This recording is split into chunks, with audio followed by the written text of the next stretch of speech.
a technique that's used to gain consensus, basically to give the illusion of public support for anything. And because they have to get public to buy into all this stuff, you know, they have to pretend that everybody wants it. You're the only one that doesn't want this. You're the one that's crazy. You're weird. Right.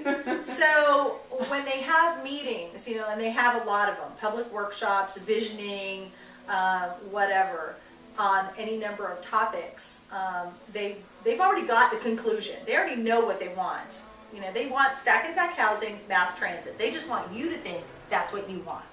And so they get a bunch of people, and they usually have shills in the rooms with you, facilitators. They have, you know, of course, activists that are there. They have the developers that are there. They have all the people that are going to, you know, of course, benefit by all of this.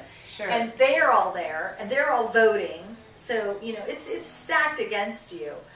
If you speak out, you are ridiculed, you are marginalized, you are, you know, again, in real life, we're being Delphied every day in California. It's called political correctness, and it's called shut them up. It's all about shutting you down.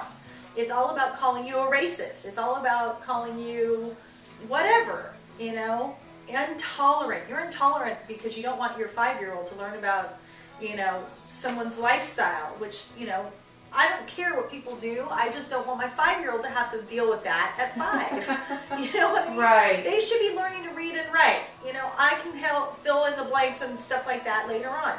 But it's all part of that bigger agenda. And the way they try to shut us down. And they've done a very good job of that in California for a long time. I mean, conservatives wouldn't even, I'm conservative. You know, yeah. I mean, it got to the point where you couldn't talk about politics. They don't want us talking about politics. They don't want us talking about anything that actually means something. Right. Because then we might figure out what's going on. Yeah. So, you know, one of the reasons they've been able to steamroll us is by using this technique. And so, you know, but it's gotten to the point where I'm not going to be silent anymore. You know, Good. Again, rip the Band-Aid off. Start talking about it. If somebody doesn't want to talk about it, too bad.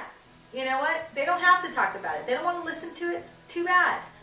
To reverse the Delphi technique is what I do. Okay? What are you, racist? And then laugh. You know, because it really is a stupid thing. You know, how many times can you play the racist card? It doesn't mean it's just so ridiculous now. Do not buy into it. Do not feel bad. You know, I don't care if you're Catholic and raised on guilt. That's how I was. Get over it. Sure. You know, we are trying to save our country here for our kids. Right. And we need to speak up and speak out and do it often. So if you're considered rude, too bad. Well, you know what? Yeah, but, you know, be assertive. It's called being assertive. Yeah. See, they want to tell you it's rude because you're not saying what they want to hear. So when you speak up, and, you know, I went to one of their meetings and said, excuse me, you know, can you define open space? Because they said, well, you know, one of their questions was that in the Delphi technique, they wanted us to rank, you know, what our values were, how we felt about conserving open space. Is that important to us or not important to us? And I said, excuse me, what do you mean by open space? Is that government space? What is that? You know, oh, well, it's whatever you want it to be. It's any space that is not developed, currently developed. And I said, well, that open space is somebody's private property. You know, it's not just open space. I mean, if you're talking about somebody's government property, then that's fine. Do whatever you want with it. Conserve it. Right. Yeah, I'm all for that, right? Yeah. But when you're talking about telling someone they can't build on their private property because we don't think they should, because it should be open to everybody, we don't have a right to do that. And so they tried to shut me down. And they tried to, one person told me I was a racist. And so, but the point is that, you know what, it's like, listen, you know what, one of the things that distinguishes America from other countries is the fact that we do own private property. That's right. That we can accumulate wealth. Yeah. That we can, you know, that was one of the things that we could do. Other countries, they don't buy property. They have to rent it. They lease it from the government. Right. It's not their property. So, you know, for us to just say, yeah, we don't want that guy to build on his ridge line. that he owns. That's wrong. We should not be saying that. So you need to really think about that. But you need to speak out. You need to speak out for your neighbors. You need to protect your neighbor's private property as if it were your own. Yeah. Because if you don't do that, when they come for your property, nobody's going to protect That's right. you. That's right. Now is our window of opportunity. Which is why I went to the supervisors meeting and spoke out for the people of El Sobrante who Right. didn't know what was happening to them. They don't know. Yeah. And, so for those of us that are awake, we need to double our efforts. We need to double our efforts. We need to speak out, and we need to speak out often. And the thing, they fear that. Oh my gosh, they haven't been challenged, especially in California, for so long, that it's amazing how good it feels to stand up for yourself. And it's not being rude. It is not being rude. What they are doing is rude. What they are doing That's is right. wrong. Suppressing truth. And that is exactly what we need to do. We need to say, you know what? I am right, and I'm going to speak out about it, and what they are doing is wrong. And when you start pointing it out, pointing the finger back at them, they start running. And That's great. Yeah. Great. And they don't, they're not as tough as they think.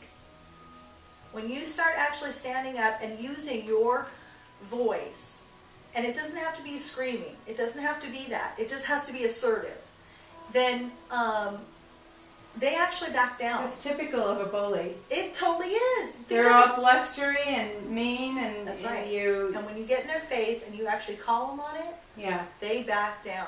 Yeah. And that's what we good. have here, is we have someone who's been allowed to bully us as a community, Yeah. as a Californians, who's been able to bully us because we wanted to go along to get along, and we didn't want to make waves. Well, too late and too bad, because you know what? This is what we got, and we're guilty of that.